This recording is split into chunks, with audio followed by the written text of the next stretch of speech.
All right, I kind of look like a scrub right now, but after chasing this down all week, I thought I should show everybody all of the damn leaks at once. I've seen a ton of videos that have some of the leaks, but I'm gonna try to go through, I think, all of them because I'm in process of fixing them all on the truck. So here we go. All right, I'm gonna start at the back on all of these leaks because uh, this is kind of the common one. So third brake light, everyone kind of knows about this one. One of the most common.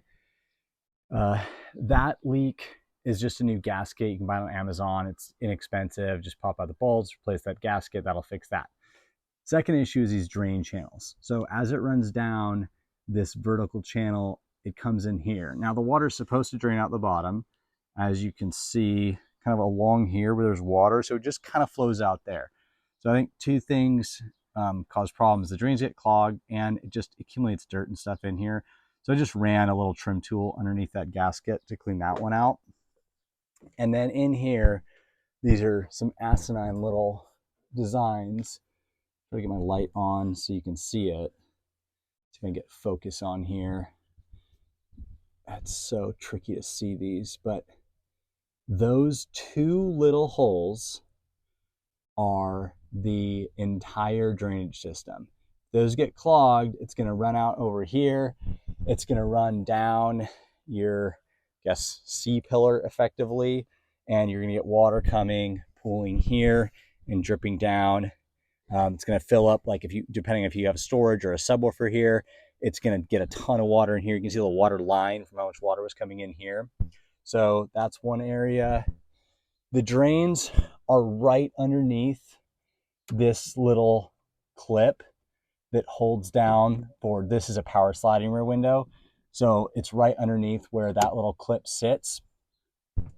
That's on the passenger side. The driver's side, if you have a power sliding rear window, it's a giant pain in the ass because it is behind the defroster cables where this is all supposed to sit and drains under that one as well. So it's really difficult to get to.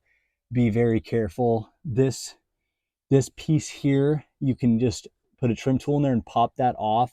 Otherwise, you can risk breaking that ribbon cable for your rear defroster. So that takes care of, third brake light, drain issues, which we'll get. You can see stains on the headliner right there. That's from third brake light. Water coming down to your sills through those pillars is the drain track on the bottom of the sliding rear window. And then the last ingress for water in the back are these vents. So you can see there's, like, on these original style vents, there's a 9x9 grid. There's one flap left. None on that side. So 17 out of 18 of the flaps are gone. The new style just has a larger horizontal strip instead of 3 individuals across, so I think they're a little more robust. These little vents are cheap. They're only like 20, 25 bucks per side to buy. So that's really the only part that's needed to fix this, in addition to the gasket for the rear window. So, it's like less than 100 bucks in parts to fix all these, but a ton of labor. You got to remove all the rear seats to get to these. Clearing this is really, I just use a little pick and some compressed air to clean those out of each side. And then lastly, going around to the front,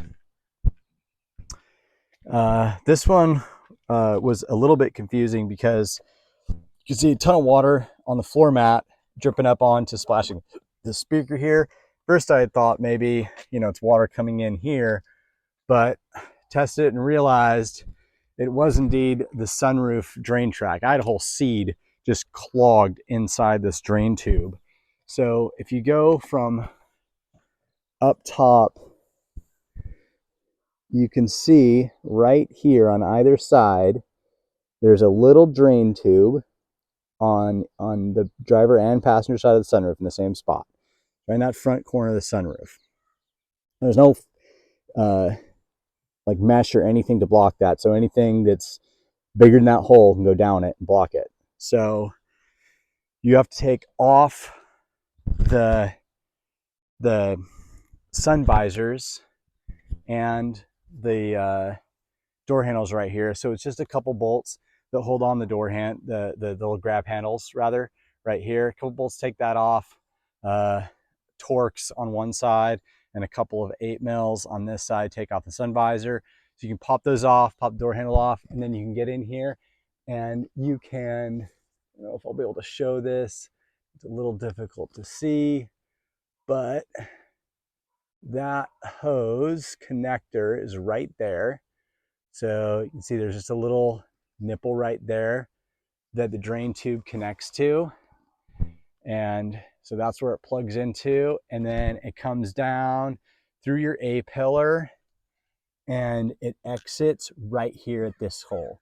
So my recommendation is pull this nipple off, take compressed air, blow up through the nipple, and make sure that's clean. You can open up the sunroof so you have access to it from the top.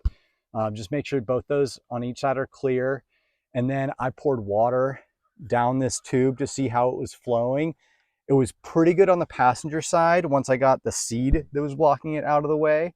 That was flowing well. Driver's side was a little slower. So you can take compressed air and blow compressed air in these drain tubes. And between the, clearing out both the nipple side and the actual drain tube side, you can get that flowing pretty well. That should take care of leaks in the front. That's everything I've found so far. Again, it's just the gasket I had fixed a little while ago. The rear exhauster vents, I'll get those soon to replace those. But that should be all of the leaks. So kind of count them. It's driver side, passenger side sunroof drain. So that's 2 leaks right there.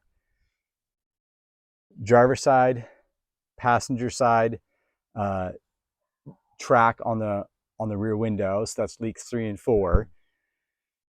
Exhauster vents 5 and 6 on each side, and then window or third brake light above the rear window is 7. So that's 7 different spots that you are pretty much guaranteed to get leaks from at some point on these 4th gen Rams. So it is a pain to just disassemble everything. The actual fixing the leaks isn't all that bad. The driver's side rear window drain is the most difficult thing to do, just because it's the most difficult to access. But go through all these, I'd say proactively, clear them all out so you can stop getting water in your cabin like I've been dealing with for a while now. And heavy California rains this winter have shown me just how bad it was. But wanted to get a video out here to go through all of it because it's been such a pain to track all these down. So good luck, and let me know in the comments if you have questions about how to get to any of these things.